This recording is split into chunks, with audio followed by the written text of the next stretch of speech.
ট্রেনে যাতায়াত করা কতটা মুশকিল সেটা তো ট্রেনের যাত্রী একমাত্র বলতে পারবে। আপনি আপনার ফ্যামিলির সঙ্গে ট্রেনে আরামসে ট্রাভেল করছেন, আপনি টিকিটও বুক করিয়ে রেখেছেন, তাও প্রায় 2 মাস আগে। কিন্তু যাত্রার সময় না জানি কোথা কোথা থেকে কেমন কেমন সব লোক ঢুকে আসে আপনার কামরার মধ্যে। পুরো বগিটাকে রিজার্ভ করা হয়েছে, তা সত্ত্বেও কিছু লোক নির্লজ্জের মতন এসে আপনার সিটে বসে পড়ে। এ তো গেল ভিতরে যারা চলে আসে তাদের কথা, কিন্তু তাদের ব্যাপারটা কি যারা মাঝ রাস্তায় নেমে পড়ে? না, আমি তাদের কথা বলছি না যারা ট্রেনের চেনটাকে টেনে যেখানে খুশি নেমে পড়ে। কোনো কোনো মানুষ তো নিজের বাড়ির সামনে ট্রেন দাঁড় করিয়ে দেয়। আমি কথা বলছি তাদের যারা আপনার সাথে টিকিট বুক করিয়ে তারপরে যাত্রা করে আর হঠাৎ করে উঠে মাঝ রাস্তায় নেমে যায়। আপনি দেখেন যে বেচারা নিজের জিনিসপত্র ভুলে গেছে, আপনি তার পিছনে দৌড়লেন, কিন্তু সে ট্রেন থেকে নেমে এমনভাবে গায়েব হয়ে গেল যেমনভাবে কর্পূর উবে যায়। আর তার জিনিসপত্র আপনার সঙ্গেই চলতে থাকে। কখনো ভেবেছেন কি থাকতে পারে তার মধ্যে? অনেক কিছু। আগে হ্যাঁ, অনেক কিছুই থাকতে পারে। জামা কাপড়, জুতো, বম, অথবা লাশও থাকতে পারে। আর কি হবে যদি আপনি তার ব্যাপারে কিছু নাই জানেন? এই গল্পে যা হয়েছিল সেটা আপনি স্বপ্নেও ভাবতে পারবেন না। এরকমই একটা বক্স কুলি উঠিয়ে নিয়ে চলল। প্ল্যাটফর্মে হঠাৎই একটা মেয়ে দৌড়তে শুরু করে। দৌড়তে দৌড়তে কুলিকে ধাক্কা মারে, বক্সটা পড়ে যায়। আর বক্সের ভেতর থেকে যেটা বেরোলো সেটা দেখে 2-1 তো অজ্ঞানী হয়ে গেল। আপনিও দেখুন কি ছিল ওই বক্সে।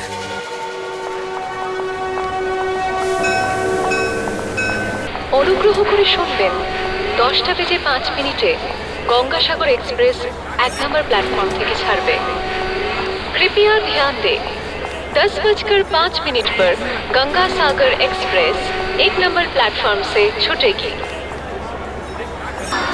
যাত্রীদের অনুরোধ করা হচ্ছে 2 নম্বর প্ল্যাটফর্মে দাঁড়িয়ে থাকা গাড়ি থেকে উঠবেন না, ওই গাড়িটি কার সেটে যাবে।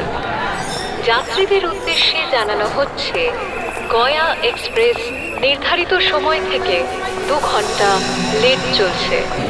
যাত্রীদের অসুবিধা হওয়ার জন্য আমরা দুঃখিত।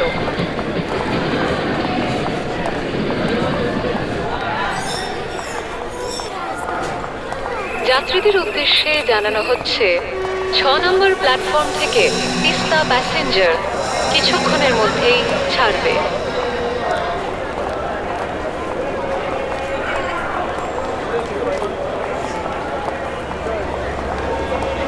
যাত্রীরা অনুগ্রহ করে শুনবেন, 9:35 বাক এক্সপ্রেস আজ অনিবার্য কারণবশত ক্যান্সেল করা হয়েছে।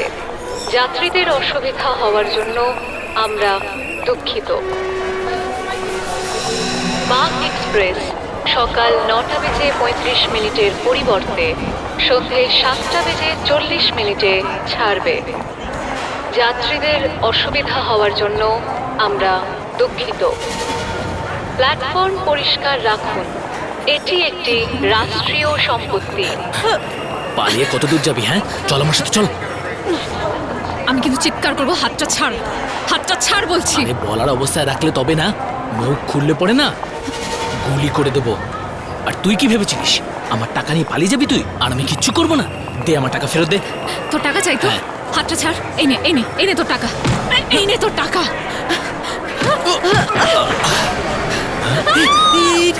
এর ভিতরে তো লাশ। প্যাসেঞ্জারটা কোথায়? যার ট্রাঙ্ক এটা? উনি তো পালিয়ে গেছেন বাবু। যেই বাক্সটা পড়লো উনি পালিয়ে গেলেন। তুমি দেখলে চিনতে পারবে? সামনে এলে নিশ্চয়ই চিনতে পারবো বাবু, নিশ্চয়ই চিনতে পারবো। স্যার, এই কুলিটাই ট্রাঙ্কটা নিয়ে যাচ্ছিল। প্ল্যাটফর্ম ছেড়ে পালাবার চেষ্টা করছিল। এই কনস্টেবল গিয়ে ধরে এনেছে। আচ্ছা, কে কেন পালাচ্ছিল তুমি? আমি এত বছর ধরে কুলিগিরি করছি বাবু, আজ পর্যন্ত এরকম হয়নি। বাক্সের মধ্যে যে লাশ আছে সেটা কি করে জানবো বাবু? ভীষণ ভয় পেয়ে গেছিলাম বাবু, আমি সত্যি ভীষণ ভয় পেয়ে গেছিলাম। ওই লোকটাকে কেন তুমি ধরোনি? যে লোকটা তোমাকে বাক্স রাখতে বলেছিল, কেন? আমার তো মেয়েটাকে বদমাশ মনে হচ্ছে বাবু, যার জন্য আমার মাথা থেকে বাক্সটা পড়ে গিয়েছিল।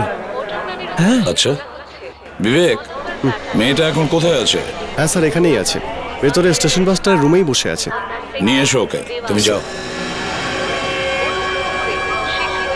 স্যার মনে হচ্ছে কোনো চপার দিয়ে এর গলা কাটা হয়েছে। এক কোপেই আলাদা হয়ে গেছে স্যার। একটা কোপেই? হ্যাঁ স্যার, গলায় যে কাটটা আছে সেটা একদম ক্লিন। তার মানে কোনো ছুরি দিয়ে আস্তে আস্তে কাটেনি? স্যার দেখে তো তা মনে হচ্ছে না। আর এই লোকটাকে সেটাও জানতে পারছি না। এর পকেটে কিছু নেই, শরীরে কোনো চিহ্ন নেই, কিচ্ছু নেই স্যার। স্যার এই মেয়েটি বলছে এই লোকটা নাকি ওকে মারতে চাইছিল। কিন্তু স্যার এ তো বলছে ওকে চেনেই না। ও মিথ্যে কথা বলছে, ও একদম মিথ্যে কথা বলছে স্যার। স্যার স্যার এর কাছে গান আছে।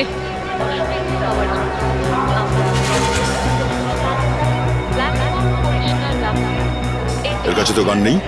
স্যার স্যার ওর কাছে গান আছে। ওই বাক্সটা যদি না পড়তো তাহলে ও আমাকে মেরে ফেলতো, আর আপনারা এখানে আমার লাশ পেতেন। কোথায় আছে গান? আমার কাছে কোনো গান নেই। স্যার আমার মনে হয় ওখানে লুকিয়ে দিয়েছে হয়তো, আপনারা ওখানে চেক করুন। স্যার বন্দুক পেয়েছি স্যার, চেয়ারের তলায় লুকিয়ে রেখেছিল। এটা কি? এটা আমার নয় স্যার। তোর নয়? না স্যার। তবে কি স্টেশন মাস্টারের এটা? হ্যাঁ, কোন বগি থেকে তুমি এই ট্রাঙ্কটা তুলেছিলে? হ্যাঁ, আগে S4। S4। এক মিনিট, এক মিনিট। এক মিনিট সরে যান একটু। ট্রাঙ্ক এখানে রাখা ছিল স্যার। এখানে রেখেছিল? এখানে কে বসেছিল? এখানে আমরা বসেছিলাম স্যার। ওই ট্রাঙ্কটা আপনাদের নয় তো? আমরা লাশ নিয়ে তো আর ঘোরাফেরা করব না। কিন্তু কুলি যে বললো ও ট্রাঙ্কটা এখান থেকেই তুলেছিল। স্যার আমরা তো গত 14 ঘন্টা ধরে ট্রাভেল করছি, ওই ট্রাঙ্কটা আমাদের ছিল না। দেখি সরুন সরুন, একটু সাইড দিন দেখি দেখি। সরুন সরুন দেখি, সরুন সরুন সরুন সরুন। ফেডরিক, তুমি ট্রাঙ্ক নিয়ে আসছো? হ্যাঁ স্যার, আমি ভাবলাম যে এই ট্রাঙ্কটা দেখে হয়তো এদের সবকিছু মনে পড়ে যাবে। আরে কিন্তু ওই লাশটা কোথায়? লাশটা তো ট্রাঙ্কের ভেতরেই আছে স্যার।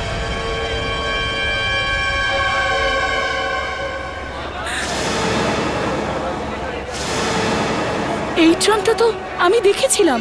কি দেখেছিলেন? হ্যাঁ স্যার, গাড়ি দাঁড়ানো মাত্রই একটা লোক এলো, তারপর ট্রাঙ্কটা রেখে চলে গেল। যখন ট্রেনটা এখানে দাঁড়িয়ে ছিল তখন কেউ এসে এটা এখানে রেখে গেছে? তুমি কি বলতে পারবে লোকটাকে দেখতে কেমন ছিল? না স্যার, অত ভালো করে মুখটা তো দেখিনি আমি।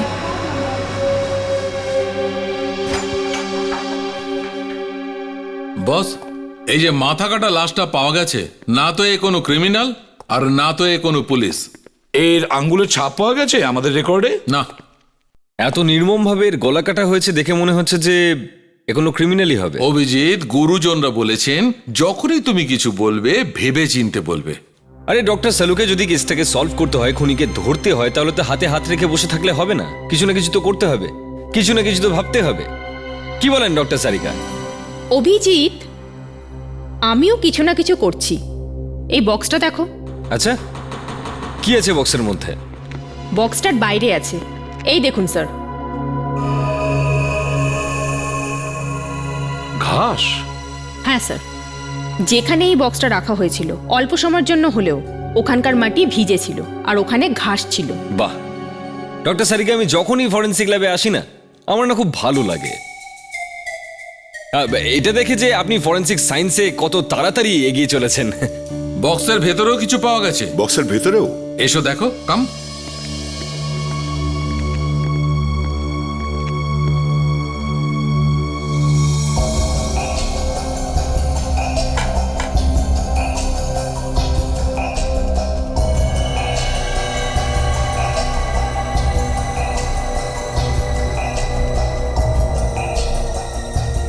দড়ি পাওয়া গেছে বক্সের ভেতর।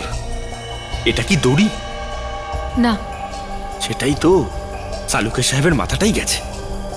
বস, এটা ব্রেড আছে, ব্রেড। একেই বলে এসিপি প্রদ্যমান। ঠিক ধরে ফেলেছে। ওসব ছাড়ো, এখন বলো কি হয়েছে এই ব্রেডের?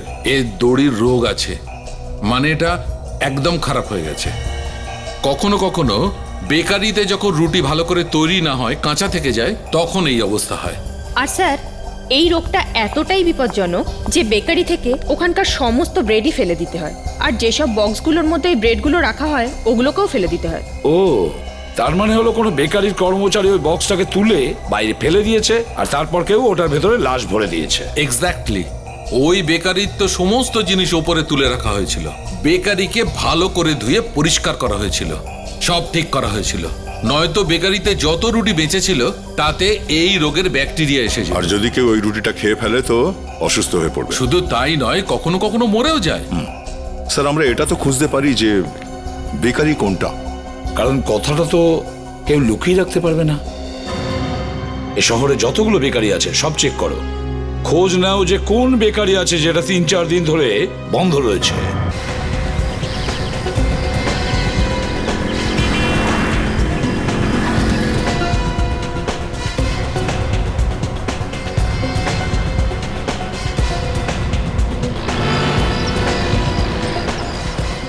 আরে স্যার আর কি বলবো, যা হবার তা হয়ে গেছে। ব্রেডগুলোতে ফাঙ্গাস হয়ে গেছিল। আরে বাপরে, এখনো আছে নাকি? আরে না না, এখন আর নেই, যা ছিল তা বাইরে ফেলে দেওয়া হয়েছে। পুরো বেকারিটা কেমিক্যাল দিয়ে ধোয়া হয়েছে, এখন সবকিছু ঠিক আছে। একটু ছবিটা দেখুন, এই ট্রাঙ্কটাকে চিনতে পারছেন? আরে এটা তো ওই ট্রাঙ্কগুলোরই একটা যেগুলো বাইরে রেখেছিলাম। আপনারা কোথায় পেলেন? রেলওয়ে স্টেশনে। রেলওয়ে স্টেশনে? আগে হ্যাঁ, একটা লাশ ছিল ওর ভেতরে। লাশ? হ্যাঁ, এই ছবিটা দেখুন। এই পোশাকগুলোকে চেনেন? আরে মাথাটা কোথায়? সেটাই তো খুঁজছি আমরা। চেনেন একে? আগে না। তোমরা কি চেনো এগুলোকে? ভালো করে দেখো। এই পোশাকটাকে চেনো কেউ? না। দেখুন স্যার, এই লাশটাকার আমাদের মধ্যে কেউই জানে না, আমাদের কথা বিশ্বাস করুন। আমরা লাশটাকে নিয়ে কোনো কথা বলছি না, খুন করেছে যে আমরা তাকে খুঁজছি। স্যার আমরা ওই ট্রাঙ্কটা বাইরে রেখে দিয়েছিলাম, আমাদের কথা বিশ্বাস করুন। এর মানে ট্রাঙ্কটা কেউ চুরি করেছিল? একদম। একটু আমাদের ওই জায়গাটা দেখান তো যেখানে আপনারা ট্রাঙ্ক রেখেছিলেন। হ্যাঁ আসুন, আসুন স্যার। অভিজিৎকে ফোনে ডেকে নাও। স্যার, এই লোকটার নখগুলো তো একেবারে অন্যরকম গল্প বলছে। কেন? ও শাশুড়ির নাম লেখা আছে নখের ওপর। এখন স্যার এটা তো জানি না যে এই লোকটার বিয়ে হয়েছিল কিনা। সারিকা এর মুখটা যদি দেখা যেত তাহলে বোঝা যেত। মুখ দেখে জানা যেত? কি করে স্যার? সারিকা, একজন বিবাহিত লোকের মুখের উপর যে এক্সপ্রেশন হয় না, ওই দুঃখটা লুকানো যায় না। আমি বলছিলাম যে স্যার এর নখগুলো কেমন ভাঙা ভাঙা, তাহলে হয়তো এই লোকটা এর জন্য কোনো ওষুধ খাচ্ছিল, অথবা ওর গল ব্লাডারে। সারিকা, হাত ছেড়ে দাও, তুমি লাশের হাত ছেড়ে দাও। কি হয়েছে স্যার? তুমি লাশের থেকে দূরে যাও, যাও তাড়াতাড়ি। কিন্তু হয়েছে সারিকা, তাড়াতাড়ি প্রোটেকশন নেবার ব্যবস্থা করো। কিন্তু কেন? তুমি বাড়ি চলে যাও, যাও। আর আপনি? আমি সব সামলে নেব, তুমি বাড়ি যাও। স্যার আমি এরকম আপনাকে একা ছেড়ে কি করে যেতে পারি? এই নাও, মাস্ক পরে নাও।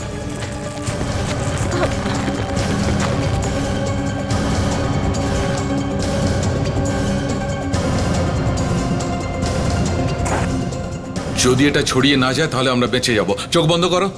Ready?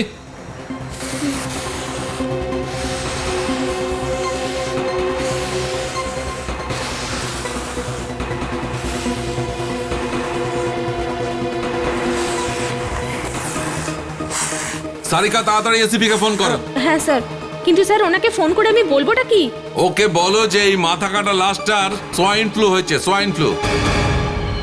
Swine flu? Yes, H1 and N1। আসুন স্যার। এই যে এখানেই আমি ওই ট্রাঙ্কগুলো রাখিয়েছিলাম। এইখানে? আর এখান থেকে ওই ট্রাঙ্কটা চুরি হয়ে গেছে। আগে স্যার।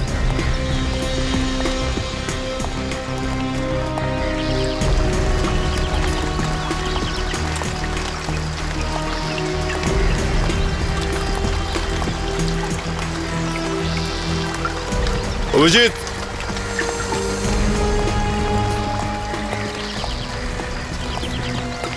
এই দেখ, বেশ বড় বস্তি এদিকটায়। স্যার হয়তো এখানে যারা থাকে তাদের মধ্যে কেউ ট্রাঙ্কটা চুরি করেছিল। হতে পারে। আর খুনও হয়তো এখানে কোথাও হয়েছে। আর যখনই খুনি ওইখানে ট্রাঙ্কটা দেখতে পেল, লাশটাকে ওর মধ্যে ঢুকিয়ে দিল। হ্যাঁ ডক্টর সারিকা, হঠাৎ কি মনে করে ফোন করলেন? হ্যাঁ, কি বলছেন আপনি? ওকে, থ্যাঙ্কস আ লট। সারিকার ফোন পেয়ে ধাক্কা খেলে কেন? আরে সারিকার ফোন পেয়ে ধাক্কা খাইনি, ও যা বললো তাতে ধাক্কা খেয়েছি। কি বলেছে? লাশের সোয়াইন ফ্লু আছে। H1N1। Swine flu? আচ্ছা, আবার আমার হয়ে যায়নি তো? সবার আগে আমাদেরকে ভ্যাকসিনেশন করতে হবে। আগে মাস্ক নিয়ে এসো গাড়ি থেকে, কুইক। Yes sir. আরে যদি ওই লাশ এখানে থাকা কোনো লোকের হয়, তার মানে এখানে অন্য লোকেদেরও নিশ্চয়ই সোয়াইন ফ্লু আছে। স্যার একটা কথা তো খুব পরিষ্কার, যে মারা গেছে তার যদি সোয়াইন ফ্লু হয়ে থাকে তাহলে ওই লোকটা আমেরিকা, সাউথ এশিয়া নয়তো ইউরোপ থেকে এসেছে। একদম না, এখানে কোনো লোক বাইরের কোনো দেশ থেকেই আসেনি। একটা কাজ করো, প্রত্যেকটা বাড়ির সামনে থেকে ঘাস আর মাটির স্যাম্পল নিয়ে আসো।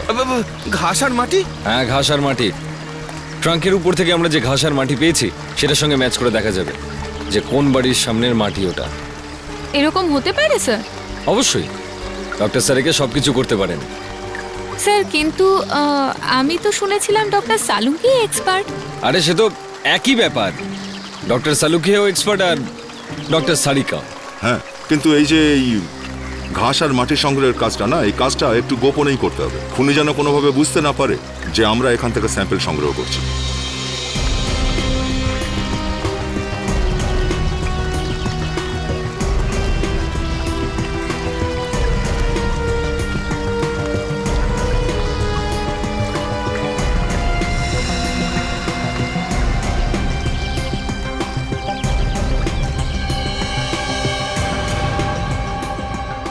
এই ঘাস আর মাটির সমস্ত স্যাম্পল যেটা তোমরা তুলে এনেছো সেটা ম্যাচ করেছে, মানে ট্রাঙ্কের উপর যে মাটি পাওয়া গেছে সেটার সাথে। গ্রেট, তার মানে খুনটা ওখানে কোথাও হয়েছে। হ্যাঁ, কিন্তু কোন বাড়িতে হয়েছিল? সব বাড়ির সামনের মাটির সঙ্গে ম্যাচ হয়ে গেছে, তাহলে বুঝবো কি করে আমরা? দা কাম হিয়ার। হ্যাঁ, এদিকে এসো, কাম কাম। এখানে দেখো, এর মধ্যে দেখো। এটা তো হ্যাঁ, এবার বুঝলে? অভিজিৎ তুমিও দেখো। স্যার আমিও দেখি স্যার। দেখো,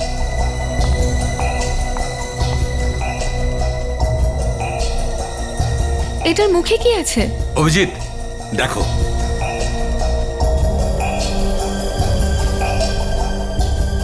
পিঁপড়ে? পিঁপড়ে? আমি বাকি আছি, আমি একটু দেখি। হ্যাঁ, তুমিও দেখে নাও।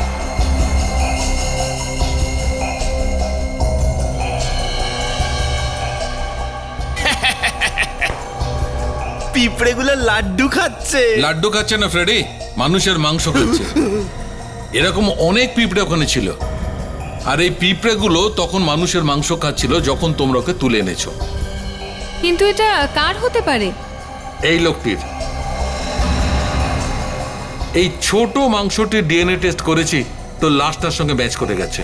কিন্তু এই মাংসটা এই লোকটার কি করে হতে পারে? এই বডিটা তো এখানেই পড়ে আছে। দয়া, এই লোকটি এখানে শুয়ে থাকতে পারে, কিন্তু ওর মাথাটা হয়তো ওখানে পোঁতা আছে। সত্যি দারুণ ডক্টর সালুকে, দারুণ। একটা ছোট্ট পিঁপড়ে দিয়ে আপনি আপনি এত বড় একটা জিনিস বের করে নিলেন। অদ্ভুত ব্যাপার। পিঁপড়ের মুখ থেকে কথা আদায় করলেন হ্যাঁ, আপনি। তাই তো। পিঁপড়ের মুখের খাবার টেস্ট করে আপনি বলে দিলেন যে ওই লোকটার মাথা ওইখানে পোতা রয়েছে। সত্যি দারুণ ডক্টর সালুকে, মানতেই হবে। Thank you Abhijit, thank you very much. আজ কমসে কম ডক্টর সারিকা ছাড়া আমার প্রশংসায় দুটো শব্দ তোমার মুখ থেকে বেরিয়েছে। Thank you. কিন্তু এই পিঁপড়েগুলো কোন বাড়ির সামনে থেকে এলো? 1 2 3 4 5, কোন বাড়ির সামনের জায়গায় এই ভোজন পর্ব চলছিল? 4 নম্বর ঘরের সামনে যাও, ওর দরজায় কড়া নাড়ো আর জিজ্ঞাসা করো, ভাই আমাকে তো বল ওই মাথাটা কোথায় রেখেছিস। এই পিঁপড়েগুলো মাটির তলা দিয়ে সেখানে পৌঁছাচ্ছে যেখানে মাথাটা পোঁতা আছে। এই 4 নম্বর বাড়িটা কার? Sir 1 minute. স্যার সত্তু নামের কোনো একটা লোকের, কিন্তু ও বাড়িতে নেই স্যার। সত্তু?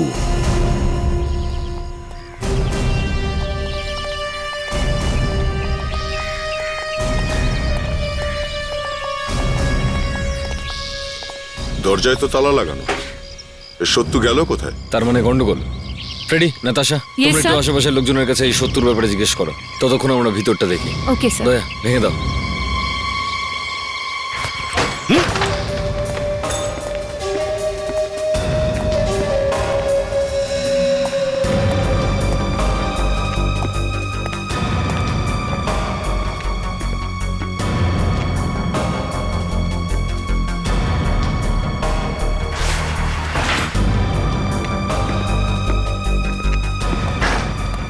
স্যার, হ্যাঁ বিবেক। রক্ত স্যার।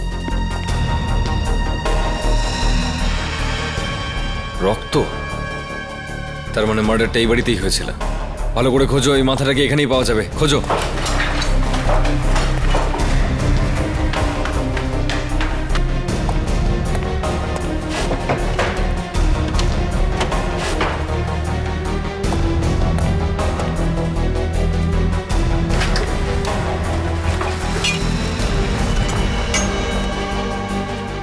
সব চপার।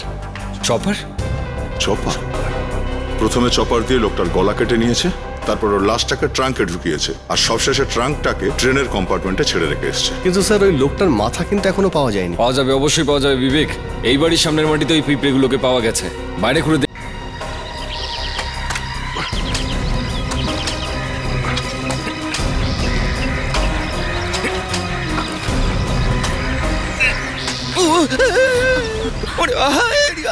কি হয়েছে স্যার?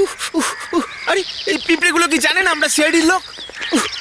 Fantastic Freddie. আরে কিসের ফ্যান্টাস্টিক স্যার, পিঁপড়েগুলো সব গায়ে উঠে গেছে। আরে তুমি তো একদম ঠিক জায়গাতেই খুঁড়ছিলে। চলো এখানেই খুলে দেখি।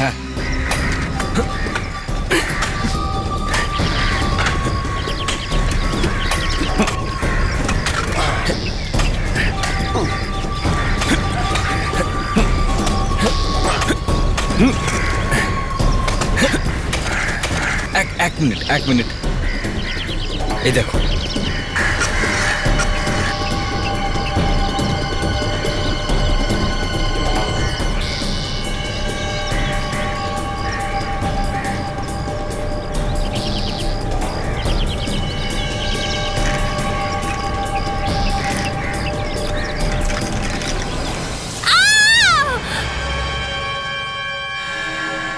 এ নাও ভাই, পুরো লাশ তৈরি। চালুকে মাথাটা এরই তো নাকি অন্য কারো জুড়ে দিয়েছো? বস, এর মাথা আর শরীরের ডিএনএ ম্যাচ করে গেছে। 100% মাথাটা এর। দেখো কেমন হাসছে। অভিজিৎ, যে লোকের বাড়ি থেকে এটা পাওয়া গেছে সে লোক তো পালিয়েছে। স্যার ওই হয়তো খুন করেছে, না হলে বাড়ি ছেড়ে পালাতে যাবে কেন? স্যার মনে হয় এই লোকটার নাম নরেশ স্যার। নরেশ? হ্যাঁ স্যার। স্যার যখন থেকে এই সোয়াইন ফ্লু ছড়িয়েছে তারপর থেকে এখনো পর্যন্ত 24 জন লোক এসেছে স্যার ওদের থেকে। 23 জন লোকের ঠিকানা পেয়ে গেছি স্যার। একটা লোকই গায়েব ছিল, তার নাম নরেশ স্যার। হতে পারে স্যার এই সেই। তুমি কি এর বাড়ির লোকজনকে খবর দিয়েছো? এখানে তো এর কেউ নেই। জানতে পারা গেছে যে এর বস ধনরাজের সঙ্গে এসেছে এখানে সাউথ আমেরিকা থেকে। ও, তার মানে ওর সাথে ইন্ডিয়াতে এসেছে। তাহলে এই লোকটা চুপ করে কেন বসে আছে? ও মাই গড, এটা এটা এটা তো নরেশের ছবি। ওকে কে মারলো? সেটাই আমরা জানার চেষ্টা করছি। এমন কে আছে যে এতটা ঘৃণা করতো গলাটাই কেটে দিল? প্লিজ এই ধরনের ফটো আর কখনো দেখাবেন না। স্যার এই নরেশ তো খুব ভালো ছেলে ছিল। শেষবার নরেশের সঙ্গে আপনার কবে দেখা হয়েছিল? আমরা একসাথে ইন্ডিয়াতে এসেছি, একই ফ্লাইটে। ও আমাদের বাড়িতে পৌঁছে দিয়ে হোটেলে চলে গেল। আমরা হোটেলে জিজ্ঞাসাবাদ করেছি। হোটেলের লোকেদের বক্তব্য যে ও ওখানে হোটেলে পৌঁছয়নি। কি? ও ওখানে পৌঁছায়নি? কিন্তু তার মানে হলো রাস্তার মধ্যেই কেউ ওকে খুন করেছে। এক মিনিট একটা কথা বলুন, এয়ারপোর্ট থেকে আপনারা কিসে করে বাড়ি এসেছেন? আমি বলতে চাইছি ট্যাক্সিতে এসেছেন নাকি? না না স্যার, ট্যাক্সি নয়, ওটা একটা ভ্যান ছিল, আর ওটা নরেশই আনিয়েছিল। ভ্যানের নাম্বার মনে আছে আপনার? না, নাম্বারটা তো মনে নেই। আচ্ছা, ড্রাইভারের ব্যাপারে কিছু বলতে পারবেন? হ্যাঁ, ও নীল রঙের ইউনিফর্ম পরেছিল। আচ্ছা, ওর দাড়িও তো ছিল, তাই না? হ্যাঁ, আগে হ্যাঁ দাড়ি ছিল। প্যাট্রিক, ওনাদের একটু ছবিটা দেখাও তো, যেটা আমরা ওই বাড়ি থেকে পেয়েছি। Yes sir.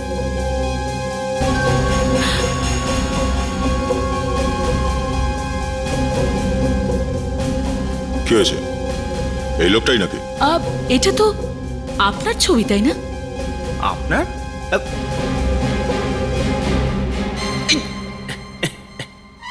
সরি স্যার, ভুল করে আপনার ছবিটা দেখিয়ে ফেলেছি।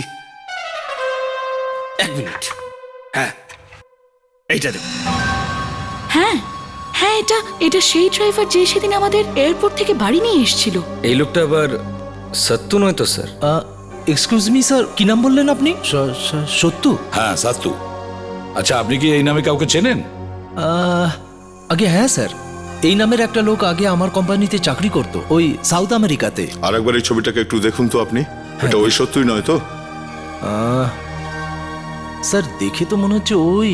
আই মিন স্যার, এ কিন্তু ওই, কিন্তু তখন ওর দাড়ি ছিল না, হয়তো তাই আমি ওকে চিনতে পারি। তাহলে এই সমস্ত ব্যাপারের মানেটা এই দাঁড়ালো যে সত্যু নরেশকে আগে থেকেই চিনত। আগে হ্যাঁ, ও ওকে কোম্পানিতে চুরি করার সময় ধরেছিল, আর নরেশই ওকে চাকরি থেকে তাড়িয়ে দিয়েছিল। তাহলে এটা তো হতেই পারে যে সত্যুই নরেশকে খুন করেছে। সেটা হতেও পারে। খুঁজে বের করো ওই সত্যুকে। সত্যু ওরফে সতীশ কুমার, সাউথ আমেরিকাতে ডিকে ইন্ডাস্ট্রিজে কাজ করতো স্যার। 2 এপ্রিল 2004 এ কোম্পানিতে চুরি করতে গিয়ে ধরা পড়েছিল, আর তাই নরেশ ওকে চাকরি থেকে বার করে দেয় আর ইন্ডিয়ায় পাঠিয়ে দেয়। এই তো জলের মতন সহজ হয়ে গেল ব্যাপারটা। এই নরেশ সত্যকে কাজ থেকে বের করে দিয়েছিল সাউথ আমেরিকাতে, আর যেই নরেশ ফিরে এলো ইন্ডিয়াতে বদলা নেওয়ার জন্য সত্য ওকে মেরে দিল। কিন্তু 2004 সাল থেকে 2005 সাল অবধিও এতদিন কি কাজ করতো? কোনো চাকরি বাকরি তো ছিল না ওর কাছে, তাহলে বাড়ি কি করে কিনলো, বাকি সব খরচা? স্যার, সত্তুর প্রতিবেশী বলছিল যে কেউ ওকে প্রত্যেক মাসে মানি অর্ডার পাঠাতো। নাতাশা একদম ঠিক কথা বলছে স্যার। আমি এইমাত্র পোস্ট অফিস থেকে আসছি, জানতে পারলাম যে সত্তর কাছে প্রতি মাসে 20,000 টাকার মানি অর্ডার আসতো। 20,000 টাকা? হ্যাঁ স্যার, বিগত 5 বছরে এমন একটাও মাস যায়নি যে ও মানি অর্ডারের টাকা পায়নি। তার মানে হচ্ছে কেউ ওকে এতদিন অবধি 12 লাখ টাকা পাঠিয়েছে। কিন্তু স্যার কেউ কাউকে এত টাকা কেন দেবে, আর তাও আবার ফ্রিতে? এইটাই জানার জন্য আমিও ওনার নাম আর ঠিকানা জানতে চেয়েছিলাম, যাতে কিছু টাকা উনি আমাকেও পাঠান। কি নাম লোকটার? নরেশ। নরেশ? হ্যাঁ স্যার। যার লাশ আমরা ট্রাঙ্ক থেকে পেয়েছি। এই কি ধরনের জট অভিজিৎ? এই নরেশ প্রতি মাসেই টাকা পাঠিয়েছিল সত্যকে, আর সেই সত্য ওকেই খুন করে দিল। ব্যাপারটা গন্ডগোল ঠেকছে দয়া। কেউ সোনার ডিম দেওয়া হাঁসকে কেন কাটবে? সত্তর সমস্ত খরচা যদি নরেশে দিত, তাহলে ও নরেশকে কেন মারবে? আর যদি নরেশ সত্তুকে চাকরি থেকে তাড়িয়েই দিয়ে থাকে, তাহলেও প্রত্যেক মাসে ওকে টাকা পাঠাতোই বা কেন? স্যার এই সত্য আবার নরেশকে ব্ল্যাকমেল করছিল না তো? আর এটাই যদি ব্যাপার হয়, তাহলে তো নরেশ সত্যকে মারবে, তাই না? সত্য কেন মারবে নরেশকে? এবার এই ব্যাপারটা তো সত্যই বলতে পারবে দয়া। সিনিয়র ইন্সপেক্টর অভিজিৎ হিয়া। কি সত্যর খোঁজ পাওয়া গেছে? খুব অদ্ভুত ব্যাপার। আমরা ওখানে দৌড়ঝাঁপ করে সত্যকে খুঁজে বেড়াচ্ছিলাম, আরে এখানে শান্তিতে ঘুমোচ্ছে। খুবই ভয়ঙ্কর মৃত্যু হয়েছে এই লোকটার। বেচারা ট্রেনের নিচে কাটা পড়েছে। এ নিজে নিজেই কি রেল লাইনে ঝাঁপ দিয়েছিল, নাকি কেউ ধাক্কা মেরেছিল? যে জানতে পেরেছে যে আমরা একেই খুঁজছিলাম, ট্রেন থেকে ঝাঁপ মেরেছে হয়তো। এইরকম তো মনে হচ্ছে না। কেন বলুন তো? আমি এর ব্লাড টেস্ট করেছি, টেস্ট করে জানতে পারলাম এর শরীরে রক্ত কম কিন্তু মদ বেশি। এর গাড়ি তো মদেই চলছিল। তাহলে তো এ ঠিক করে হাঁটতেও পারছিল না হয়তো, আর টলতে টলতে ট্রেনের নিচে চলে এসছে। কিন্তু এর কাছে তো ভ্যান ছিল, তাই না? তাহলে স্টেশনে কি করতে গেছিল? মদ খেয়ে বেহুশ হওয়ার হলে গাড়িতেই হতে পারতো। আর ধরে নিলাম এর ঘুরতে যাওয়ার ইচ্ছা হয়েছিল, তাহলে বাড়ি থেকে এত দূর স্টেশনে কি করতে গিয়েছিল এ? স্যার গন্ডগোল আছে, এ কেউ খুন করা হয়েছে স্যার। নরেশের খুনের সাথে এর খুনের নিশ্চয়ই কোনো যোগাযোগ আছে। কেউ ওর মুখ বন্ধ করার জন্য অনেক নেশা করিয়েছিল, আর তারপর ট্রেনের সামনে একে ধাক্কা মেরে ফেলে দেয়। স্যার আমরা ওই জায়গাটা খুঁজে বার করতে পারি যেখানে মদ খেয়েছিল।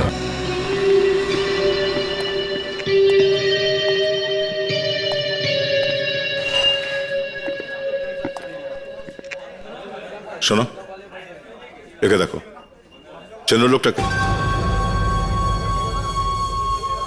আপনারা? সিআইডি। চেনেন এনাকে? আরে স্যার, এ তো সত্য, রোজ এখানে মদ খেতে আসতো। গত 2-3 দিনে এসছিল না, জানি না কি হয়েছে। কারণ এ মারা গেছে। সত্য মারা গেছে? এটা কি করে হতে পারে? এর কাছে আমি মদের 10,000 টাকা পাই, এবার ওই ধারটা, মানে ধারের টাকাটা ওই মাতাল বাবু দেবে? বাবু? এই বাবুটাকে? আরে স্যার, ও তো 1 নম্বরের মাতাল। এইখানে সত্যুর সঙ্গে বসে মদ খায়। বাবু ও সত্যুর সঙ্গে রোজই আসতো এখানে মদ খেতে। হ্যাঁ। আচ্ছা, আজকেও আসবে? আসা তো উচিত, 9:30 আসে ও রোজ। 9:25। চলো এই বাবুর সঙ্গে দেখা করা যাক।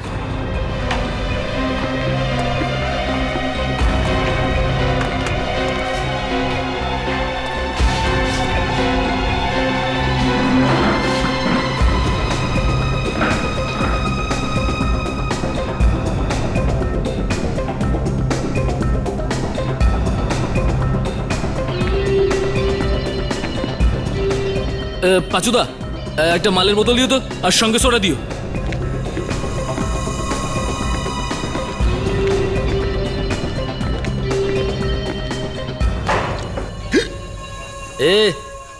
তুই এখানে বসলি কেন রে?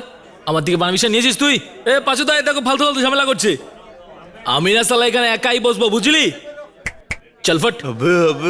কেন এত মেজাজ দেখাচ্ছিস এ মাতাল, বেশি বকবক করবি না, বুঝেছিস? আমার মটকা কিন্তু এমনিতেই গরম আছে। চল চল চল, যা এখান থেকে যা। আমাকে তুই মাতাল বললি? হ্যাঁ বলেছি, মদ খোরও বলবো। মদখোর বললি আমার? হ্যাঁ তুই মদ খোর, কি করবি তুই? বলবো আর 100 বার বলবো, কি করবি তুই? হ্যাঁ আরে বাবু শোনা, সিআইডি। খুব গরম লাগছিল নাকি? আরে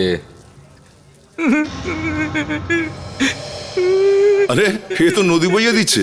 হ্যাঁ, সত্যকে কে মেরেছে? স্যার স্যার এই তো 2-3 দিন আগে স্যার তো এখানে মাল খেতে এসেছিল স্যার। স্যার আমি ওর সাথে দেখা করতে যাচ্ছিলাম স্যার।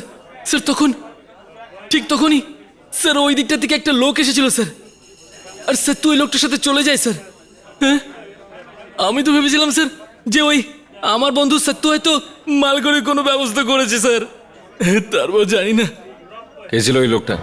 স্যার স্যার সেটা আমি জানি না স্যার, কিন্তু হ্যাঁ স্যার আমি না স্যার লুকিয়ে লুকিয়ে ওদের পেছন পেছন গিয়েছিলাম। আর তখন দেখলাম স্যার ওই যে লোকটা ছিল না স্যার, আমার বন্ধু সত্যকে স্যার হঠাৎ করেই ট্রেনের সামনে নিয়ে গেল স্যার। আর তারপরে স্যার আমি দেখলাম যে স্যার ওই লোকটা ওকে ট্রেনের সামনে ধাক্কা মেরে ফেলে দিল স্যার। তার মানে তুমি নিজের চোখে সত্যকে খুন হতে দেখেছো? হ্যাঁ হ্যাঁ স্যার। হ্যাঁ দেখতে কেমন ছিল ওই লোকটা? স্যার স্যার সেটা আমি ঠিক করে বলতে পারবো না স্যার। তুমি কি নরেশকে চেনো আদৌ? নরেশ? হ্যাঁ স্যার স্যার আমি নরেশকে চিনি স্যার। জানেন ও তো 1 নম্বরের একটা ঠকবাজ লোক স্যার, খুব খারাপ লোক স্যার। আপনারা জানেন ওই সত্যকে ফাঁসিয়েছিল স্যার। নরেশ তো সত্যকে চুরি করার জন্য ধরেছিল। নরেশ স্যার ওই চুরি করেছিল সত্যর সঙ্গে মিলে স্যার। এই নরেশ ও সত্যর সঙ্গে মিলে চুরি করেছিল? হ্যাঁ স্যার মেন মাস্টার মাইন্ড নরেশই ছিল। স্যারও টাকা দিত স্যার সত্য যাতে নিজের মুখ না খোলে তার জন্য। স্যার নরেশের কোকেনের নেশা ছিল স্যার, সারাদিন খালি নেশাই করতো। আর সেই কারণের জন্যই স্যার ওরা চুরি করেছিল। আর ওই আমার বন্ধুকে ফাঁসিয়েছিল স্যার, ওকে মেরে ফেলেছে স্যার, ওকে মেরে ফেলেছে। ওকে এ দেখো, এই লোকটার পিঠের ওপর একটা গভীর ক্ষত আছে।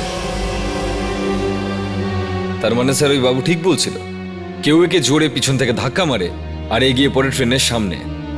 এবার একটু একটু করে সব মিলে যাচ্ছে অভিজিৎ। এই নরেশ আর সত্য দুজনেই সাউথ আমেরিকাতে চাকরি করত, ডিকে ইন্ডাস্ট্রিজে, কিন্তু দুজনেই আসলে চোর ছিল, কোম্পানির ফান্ড থেকে চুরি করত। আর যেই এদের মুখোশটা খুলে গেল, নরেশ সত্যকে ফাঁসিয়ে দিয়ে ওকে চাকরি থেকে বের করে দিল। তারপর এই নরেশই ওখান থেকে সাত্তুকে টাকা পাঠাতো, যাতে সাত্তু মুখ বন্ধ রাখে আর এটা কেউ জানতেই পারবে না যে নরেশও চুরি করত।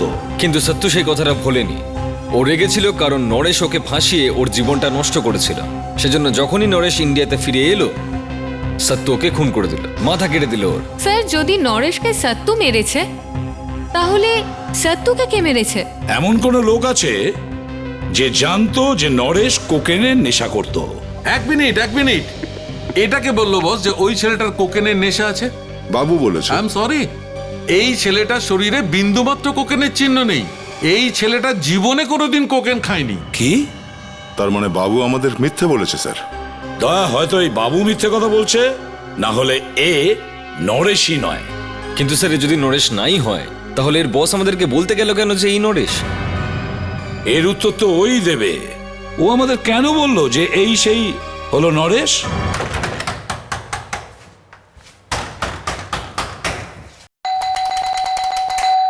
বুঝলে কিছু? হ্যাঁ স্যার। গোলমাল আছে, দরজা ভেঙে ফেলি। তোমায় কে আটকেছে?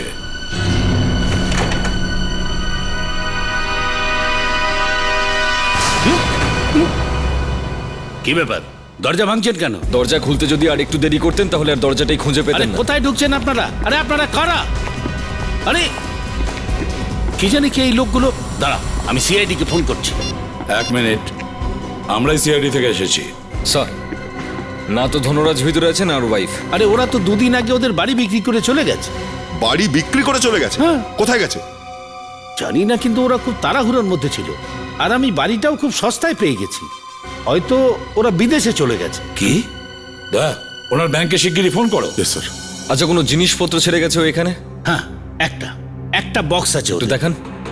জানি না ওই বক্সের মধ্যে কি সব জঞ্জাল ভরে রেখেছে। এইটা, এই যে এইটা, এই নিন। স্যার, ধনরাজ তো নিজের সমস্ত অ্যাকাউন্ট বন্ধ করে দিয়েছে, সমস্ত সম্পত্তি বেচে দিয়েছে স্যার, আর সমস্তটাই লিকুইড ক্যাশে তুলেছে স্যার। কিন্তু দয়া, এই লোকটা দেশ ছেড়ে কেন পালিয়ে স্যার। যাচ্ছে? কোকেনের খালি প্যাকেট। কোকেন? ওই লোকটা আর কোকেন? হ্যাঁ স্যার, ধনরাজ তো কোকেন নিত না, আসলে কোকেন নিত নরেশ। কিন্তু তাহলে এই প্যাকেট? এটা নরেশের দয়া। ও, তার মানে হ্যাঁ, এই ধনরাজ নয়, এই আসল নরেশ, আমাদের কোকেন খোর নরেশ। তার মানে স্যার আসল ধনরাজ ওই লোকটা যার মাথা কাটা লাশ পেয়েছি আমরা? হ্যাঁ নাতাশা, নরেশ ধনরাজের সঙ্গে ইন্ডিয়াতে আসে, তারপর ধনরাজকে খুন করে আর নিজেই হয়ে যায় ধনরাজ। এবারে নরেশকে খুঁজতে হবে। কি করে খুঁজবো স্যার ওকে? এখানে তো ওর কোনো আত্মীয় পরিজন নেই। ফেডরিক, ওর ওয়াইফের ফ্যামিলি তো ইন্ডিয়াতে আছে। খোঁজ নাও, ওদের বিয়ের রেকর্ড চেক করো, নিশ্চয়ই জানা যাবে ওরা এখন কোথায় লুকিয়ে আছে।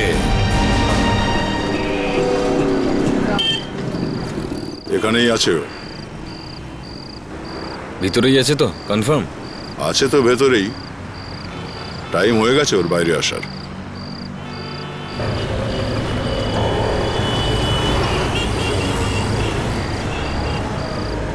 এই সে? এটা নরেশের শালা, এর নাম কৈলাস।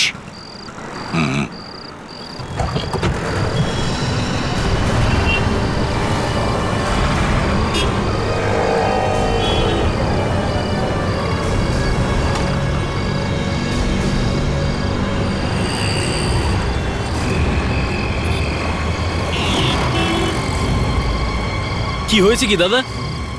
এমনি একটু দাঁড়িয়েছি। হ্যাঁ, তো একটু দূরে গিয়ে দাঁড়ান। চল এবার আসি।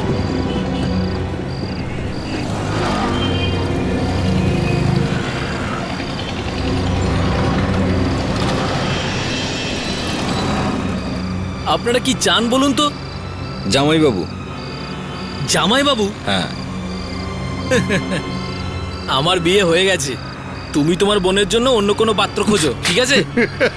আরে তোর জামাইবাবু কোথায়? আপনারা কে? আপনারা সিআইডি। সিআইডি? কোথায় পালাচ্ছ বাছাধন?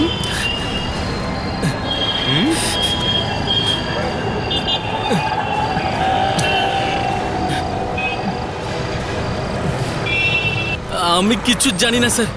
এর জামাইবাবু হবি? আরে এসব কি বলছেন স্যার? আমার তো দুটো বোনেরই বিয়ে হয়ে গেছে, আর আপনাদের তো মিষ্টিও খাইয়েছিলাম। কোথায় তোর জামাইবাবু? হ্যাঁ স্যার, আমি কিছু জানি না স্যার। জানিস না তুই? হ্যাঁ, জানিস না তো? হ্যাঁ, কাঁদিস না, কাঁদিস না, স্পষ্ট করে বল, কাঁদিস না। স্যার, হ্যাঁ। ওরা শহর ছেড়ে পালিয়ে যাচ্ছে স্যার, ট্রেনে করে যাচ্ছে।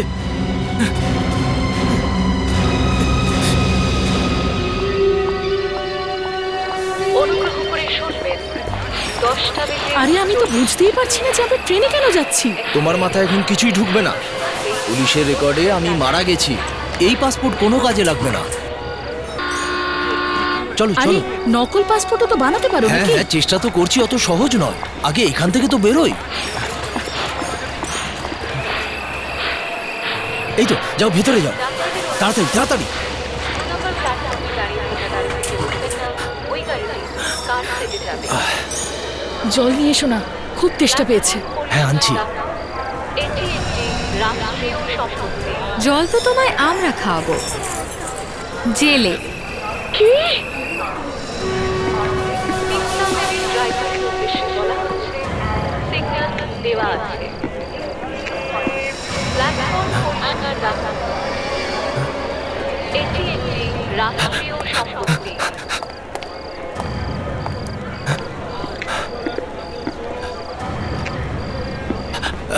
অনুগ্রহ করে শুনবেন, 10টা বেজে 40 মিনিটের ভাগলপুর এক্সপ্রেস 2 নম্বর প্ল্যাটফর্ম। ধনরাজ সেজে ধনরাজের জায়গা নিতে চাইছিলিস? হ্যাঁ, কেন? স্যার, আসলে ওর মাসি মারা যাওয়ার আগে ওর জন্য কোটি কোটি টাকার সম্পত্তি রেখে গেছিলেন। আরও পুরো বিজনেস বিক্রি করে ইন্ডিয়াতে আসছিল একেবারের জন্য। এটা ভালো করেই জানতো যে ইন্ডিয়াতে ধনরাজকে কেউই চিনতো না, আর ওকে রাস্তা থেকে সরিয়ে দিয়ে নিজেই ওর জায়গা নিয়ে নেয়, আর তারপর সমস্ত প্রপার্টি আমাদের হয়ে যায়। আর এই জন্য তোমরা সাত্তুকে ব্যবহার করলে, আর তারপর ওকেই খুন করে দিলে। ও আমাকে ব্ল্যাকমেল করছিল স্যার। কোকেন প্রচুর খাস, হ্যাঁ? ওটাই তো সব শেষ করে দিল স্যার। পুরনো একটা কথা আছে, টাকার নেশা মানুষকে ধ্বংসের মুখে টেনে নিয়ে যায়। এবার জেলের ঘানি টেনে দেখো, ফাঁসির হুকুম হওয়া পর্যন্ত।